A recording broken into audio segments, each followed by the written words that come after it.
Fui abrir a minha holding, mas aí a prefeitura quer me cobrar o ITBI. Será que mesmo assim vale a pena? Ou é melhor deixar como está do que fazer uma holding e ter que pagar o ITBI, pagar ITCMD na hora de doar? O que você acha sobre isso? Então, pessoal, aqui é o Odacil falando, eu estou aqui na PEC Contabilidade, nós fazemos aqui projetos de holding com toda a assessoria contábil, tributária e jurídica para que você possa ter um projeto que vai trazer todos os benefícios que a holding proporciona. E nesse vídeo eu quero falar para você sobre o ITBI, que é uma dúvida que eu recebo aqui recorrentemente. O pessoal fala, poxa, mas a prefeitura vai cobrar o ITBI? Será que vale a pena? Já que eu vou ter que pagar imposto para a prefeitura, imposto para o estado, será que vale a pena mesmo fazer uma holding nessas condições? Então nós vamos falar um pouquinho sobre isso. Falar sobre o ITBI, falar como ele é calculado e se mesmo assim compensa você fazer, se nós compararmos com a situação do inventário, que seria a hipótese de não fazer nenhum planejamento com a holding, ok? Então vamos lá. Primeira coisa, o ITBI. O ITBI é um imposto municipal. As prefeituras têm o direito de cobrar toda vez que tem uma transferência onerosa de um imóvel. Então quando você compra, você entrega o dinheiro, recebe o imóvel. Ou quando você vende, você entrega o imóvel e recebe o dinheiro. Essa transferência onerosa tem incidência do ITBI. Acontece que lá na nossa Constituição Federal tem um artigo que diz que quando for o caso de integralização é uma exceção da regra da transmissão onerosa e não teria incidência do ITBI.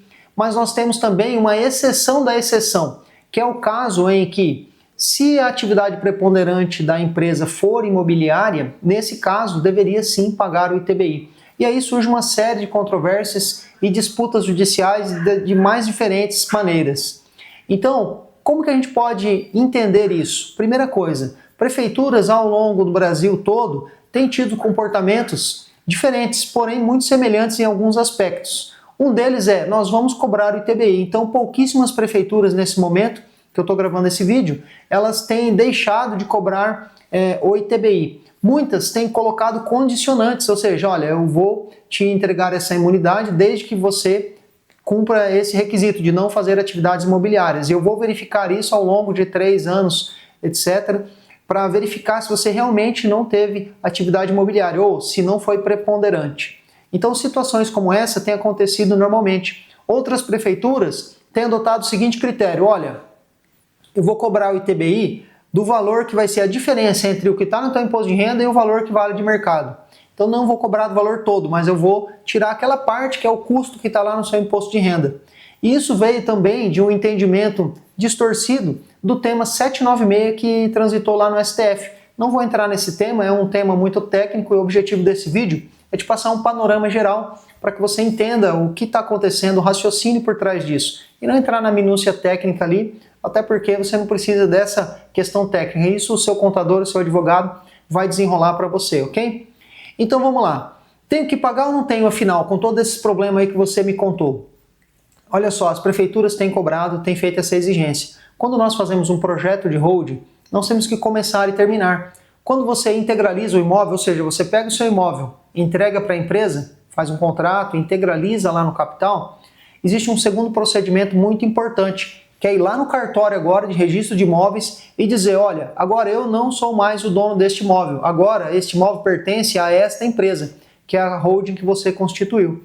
Esse passo vai dar publicidade perante terceiros de quem é esse imóvel agora. Então, nesse momento que você vai fazer a transferência do imóvel para a sua empresa, o que o cartório faz? Ele solicita para a prefeitura uma certidão de que o ITBI está ok, seja porque foi dispensado, seja porque foi pago. E nesse momento a prefeitura, de maneira arbitrária, ela vai lá e fala, não, tem que pagar. E aí você fica com um problema, você não consegue concluir o registro aqui no imóvel, no registro de imóveis do cartório, e fica com o problema da prefeitura te cobrando este ITBI. Então o que nós temos recomendado para os nossos clientes? Nós analisamos a estruturação da empresa, identificamos se, segundo a nossa interpretação da lei, você deve pagar ou não esse ITBI, e aí nós recomendamos que, se a prefeitura cobrar indevidamente, faça o pagamento e entre com uma ação judicial para fazer essa discussão. Se você tiver vitória nessa ação, a prefeitura vai ser obrigada a devolver esse valor do ITBI. Ok? Então esse é o procedimento que nós temos adotado aqui de orientação para os nossos clientes. Muito bem. Agora, você veio aqui para esse vídeo para saber se compensa mesmo tendo que pagar ou não compensa fazer uma hold. E aí eu quero te dizer o seguinte, dentro do planejamento sucessório, que a gente faz no procedimento de hold, você vai ter que fazer, além de integralizar o imóvel, doar esses imóveis para os seus herdeiros. Então você, em tese, teria imposto da prefeitura e o imposto de doação. Quando você olha para o inventário, não se discute o imposto da prefeitura, que é o ITBI, discute-se apenas o imposto de doação.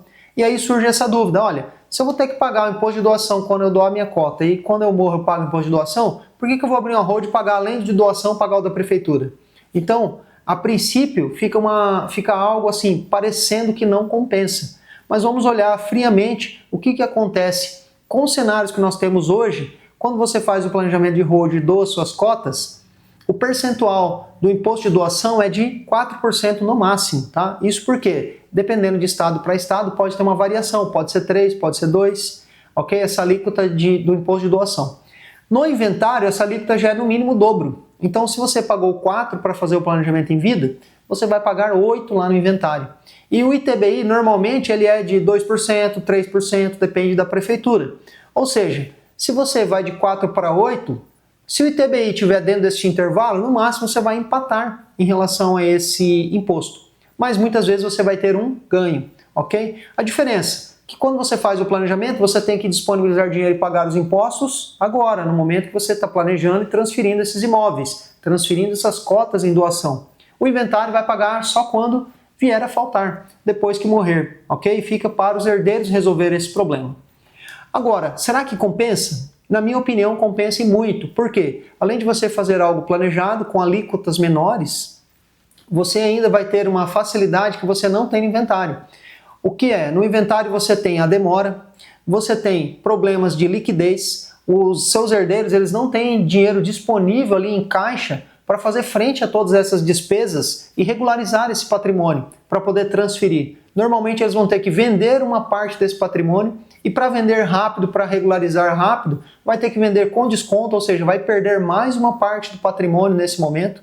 Ao passo que se você faz uma hold de maneira planejada, você encaixa no seu fluxo de caixa esse pagamento e vai transferindo seus imóveis à medida que você tem esse fluxo. Ou seja, você já deixa organizado e planejado essa transferência. E se você quiser vender algo para poder fazer esse movimento, se você ainda tem tempo, você vai vender nas melhores condições e não na pressa, nas piores condições. Então, esses são alguns exemplos do porquê fazer esse planejamento é mais interessante. Eu poderia continuar aqui citando muitos outros benefícios, como a possibilidade de organizar a família, colocar cláusulas de proteção em cima dos bens e assim por diante. O próprio rendimento que esses bens produzem vai ter uma tributação menor tendo uma empresa. Então, sim, são muitos benefícios. Poderia citar aqui, continuar citando vários benefícios para você nesse planejamento com a hold, em comparação com o momento do inventário.